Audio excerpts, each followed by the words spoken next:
Salut tout le monde, bienvenue dans cette toute nouvelle vidéo. Aujourd'hui, je vous propose de parler un petit peu action de canne et comment déterminer l'action d'une canne si on n'a pas la fiche technique et pourquoi choisir telle action pour sa pêche. Première chose, quand on est en magasin et que l'on veut choisir une action de canne, ce que l'on fait, c'est que pour déterminer l'action, on prend sa canne entre les mains, on fait un point de pivot ici et on n'hésite pas à la tordre. On peut même la prendre et l'appuyer par terre. Prenez le dernier anneau, vous le posez au sol et vous appuyez très très fort avec votre canne. Stop, stop, stop. C'est n'importe quoi ce que tu nous dis là. Salut tout le monde. Si vous voulez sélectionner une action de canne, pour la déterminer tout simplement, vous posez votre talon au sol et vous l'agitez comme ça. Et en fonction de l'endroit où elle plie sur le blanc, ça vous déterminera votre action. Si vous prenez votre canne et que vous la pliez de cette manière, ici, vous allez créer un point de pivot fragilisé. Ça ne vous donnera aucune information si ce n'est que votre canne risque de péter incessamment sous peu.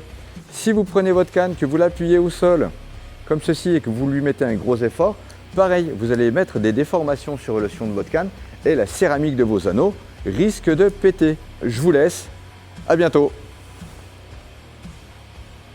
Effectivement, lorsque l'on veut choisir son action de canne, eh bien, on pose le talon de la canne au sol et on tient le dernier anneau et on l'agite légèrement et en fonction de là où elle plie, comme là par exemple on est sur le premier tiers, on peut se dire que c'est une action fast. Dans les 15-20 premiers centimètres, ce serait une action X-fast. Si elle plie environ sur la moitié, ce serait une moderate. Et si votre canne venait à plier sur l'ensemble de son blanc, ce serait une slow.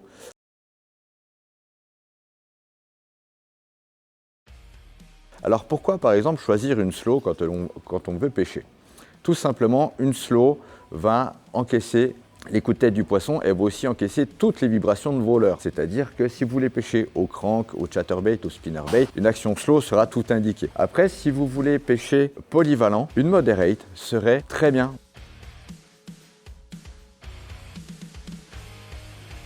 Vous allez pouvoir pêcher avec un ensemble de leurres très très large et avoir un contrôle de vos leurres plutôt sympathique sur une action modérée. Ensuite, on va commencer à parler d'action fast quand on a besoin d'un bon contrôle de son leurre.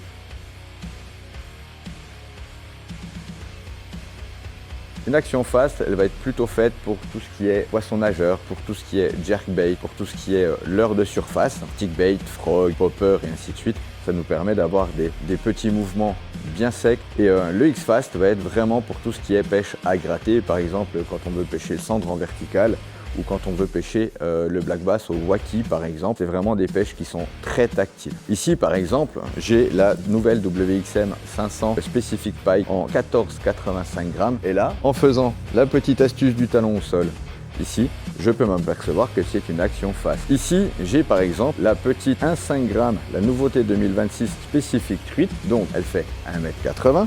Si je la pose au sol, là, je vois qu'elle plie quasiment sur l'ensemble de son blanc. Là, je sais que c'est une action slow. Elle sera parfaite pour pêcher par exemple à la cuillère. Pareil, sur des actions slow, on peut trouver par exemple les canotocs. Les canotocs seront en action parabolique, donc slow. Elles sont vraiment faites pour encaisser les coups de tête de vos truites. J'espère que cette vidéo vous aura plu. Si vous avez des questions surtout, n'hésitez pas à les poser en commentaire. Je vous souhaite une excellente journée et à bientôt. Bisous, ciao ciao.